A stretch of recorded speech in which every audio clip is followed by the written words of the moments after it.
My name is Nick Brand. I'm the Director of Corporate Programs at the Chicago Council on Global Affairs, and thank you all for joining us this evening.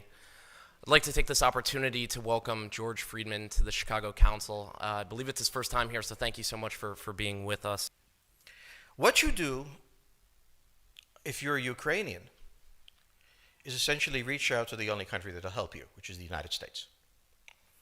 Last week, 10 days ago, General Hodges, Commander U.S. Army Europe, visited Ukraine. He announced that U.S. trainers would now officially be coming, not just unofficially coming. He actually pinned medals on Ukrainian fighters, which by protocol of the military is not the way. Foreigners don't get to pin on, medals, but he did, showing that this was his army.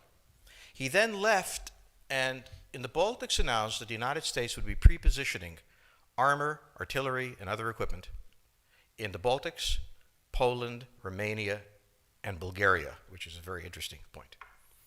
So the United States, and now yesterday the United States announced that it would be sending weapons. Tonight, of course, they denied it, but they are. The weapons will go. In all of this, the United States has acted outside the context of NATO. Because NATO has to have a 100% vote. Any one country can veto anything. And the Turks will veto it just for giggles. The point is that the United States is prepared to create a cordon sanitaire around Russia. Russia knows it. Russia believes that the United States intends to break the Russian Federation. I think that, as Peter Lorre put it, we don't want to kill you, we just want to hurt you a little bit. Either way, we are back in the old game. And if you go ask a Pole or a Hungarian or a Romanian, they live in a totally different universe from a German. And they live in a totally different universe from a Spaniard. So there is no commonality in Europe. But if I were a Ukrainian, I would do exactly what they're doing. Try to draw the Americans in. All right, Nick. No place is really pacific for very long. I mean, neither the United States, we have constant wars, okay? Europe will, I suspect, not return to the 31 years, but it will return to humanity. They will have their wars, they will have their peace, they will live their lives. It will not be 100 million dead, but the idea of the European exceptionalism, I think, is the one suffering the first death. There will be conflict. There was conflict in Yugoslavia, and there's certainly conflict now in Ukraine. As to the relationship to the United States, we no longer have a relationship with Europe. We have a relationship with Romania, we have a relationship with France. There is no Europe to have a relationship with. Yes, the gentleman in the fourth row over here. Excuse me. By the way, I'm a subscriber. Thank you. Is Islamic extremism really the major threat to the United States, and will it die on its own, or will it keep growing? It is a problem to the United States. It is not an existential threat. It has to be dealt with, but it has to be dealt with proportionately. We have other foreign policy interests.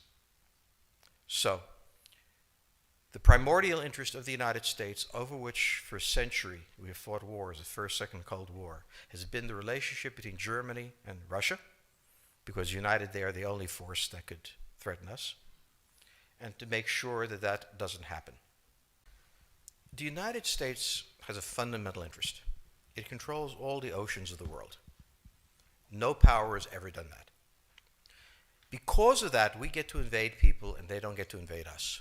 It's a very nice thing. Maintaining control of the sea and control of space is the foundation of our power. The best way to defeat an enemy fleet is to not let it be built. The way the British managed to make certain that no European power could build a fleet was to make sure the Europeans were at each other's throats.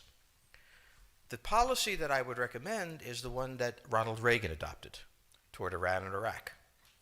He funded both sides so they would fight each other and not fight us. This was cynical. It was certainly not moral. It worked. And this is the point. The United States cannot occupy Eurasia. The moment the first boot sets the ground, the demographic differential is we are totally outnumbered. We can defeat an army. We cannot occupy Iraq. The idea that 130,000 men would occupy a country of 25 million, well, the ratio in New York of cops to citizens was greater than we had deployed in Iraq. So we don't have the ability to go across, but we do have the ability to first support various contending powers so they concentrate in themselves with political support, some economic support, military support, advisors, and in extremis do what we did in Japan, in Vietnam, in Iraq, and in Afghanistan, spoiling attacks. The spoiling attack is not intended to defeat the enemy. It's intended to throw him off balance. What we did in each of these wars, in Afghanistan, for example, is we threw Al-Qaeda off balance. The problem we have, since we're young and stupid, is that having thrown them off balance, instead of saying, okay, job well done, let's go home, we said, well, that was easy. Why don't we build a democracy here? This was the moment of dementia that came in. The answer, therefore, is the United States cannot constantly be intervening throughout Eurasia. It must be selectively intervening and very rarely. That is the extreme moment. We cannot, as the first step, send American troops.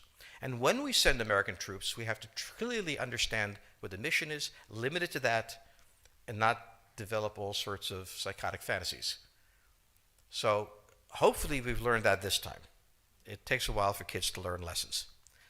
But I think you're absolutely right. We cannot, as an empire, do that. Britain didn't occupy India. It took various Indian states and turned them against each other and provided some British officers for an Indian army. The Romans did not send vast armies out there. It placed kings like, various kings it created under the emperor, and those kings were responsible for maintaining the peace. Pontius Pilate was an example. So empires that are directly governed by the empire, like the Nazi Empire, fail. No one has that much power. You have to have a level of cleverness. However, our problem is not yet that. It is actually admitting that we have an empire. So we haven't even gotten to that point where we don't think we can kind of go home and it'll be over and done. And so we're not even ready for chapter 3 of the book. The question on the table for the Russians is, will they retain a buffer zone that's at least neutral? Or will the West penetrate so far in the Ukraine that they're 70 miles away from Stalingrad and 300 miles away from Moscow? For Russia, the status of Ukraine is an existential threat. And the Russians cannot let go. For the United States, in the event that Russia holds onto the Ukraine, where will it stop?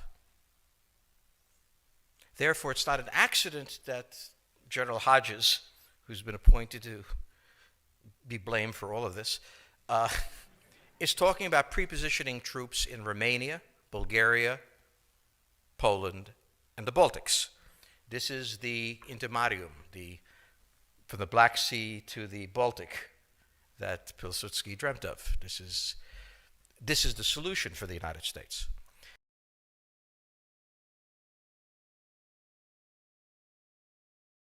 The issue to which we don't have the answer is, what will Germany do? So the real wild card in Europe is that as the United States builds this cordon sanitaire, not in Ukraine, but to the west, and the Russians try to figure out how to leverage the Ukrainians out, we don't know the German position. Germany is in a very peculiar position. Its former Chancellor, Gerhard Schroeder, is on the board of Gazprom.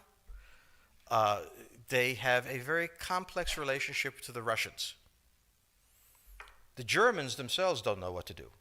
They must export. The Russians can't take up the export. On the other hand, if they lose the free trade zone, they need to build something different. For the United States, the primordial fear is Russian capital, Russian technology, German technology and German capital, Russian natural resources, Russian manpower, as the only combination that has for centuries scared the hell out of the United States. So how does this play out? Well, the U.S. has already put its cards on the table. It is the line from the Baltics to the Black Sea. For the Russians, their cards have always been on the table. They must have at least a neutral Ukraine, not a pro-Western Ukraine. Belarus is another question. Now, whoever can tell me what the Germans are going to do is going to tell me about the next 20 years of history. But unfortunately, the Germans haven't made up their mind. And this is the problem of Germany always. Enormously economically powerful, geopolitically very fragile, and never quite knowing how to reconcile the two.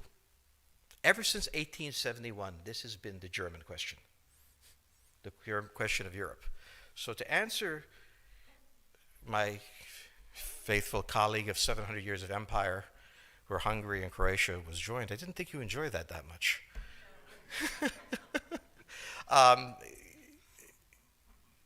Think about the German question, because now it's coming up again. That's the next question that we have to address. And we don't know how to address it. We don't know what they're going to do. And unfortunately, that's all we have time for this evening.